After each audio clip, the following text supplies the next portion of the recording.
চট্টগ্রামে প্রচুর পরিমাণে ভারী বৃষ্টিপাত হওয়ার কারণে এখন তলিয়ে গিয়েছে ঘরবাড়ি, দালানকোঠা এবং রাস্তাসহ বিভিন্ন খালখন্দ।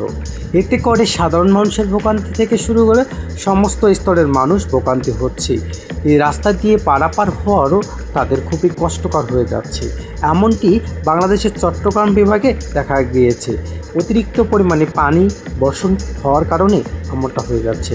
সাধারণ যাত্রীরা অনেকে রাস্তার মাঝে নৌকা ব্যবহার করে চলছে, কিন্তু হঠাৎ এত নৌকা কোথায় পাবে? এখন পানি অপসারণ না হওয়া অবধি মানুষ এখন বিভিন্ন সমস্যার সম্মুখীন হচ্ছে। আমরা যারা উত্তরবঙ্গে রয়েছি, আমাদের এদিকে কিন্তু এখন ভারী বন্যা বা বৃষ্টিপাত নেই। তাই আমাদের উচিত এ সময় শুকরিয়া আল্লাহ তাআলার করা এবং এই চট্টগ্রামবাসীর জন্য দোয়া করা, যাতে করে তারা সুস্থ সবলভাবে এই আবার সুন্দর একটা পরিবেশে ফিরে আসতে পারে।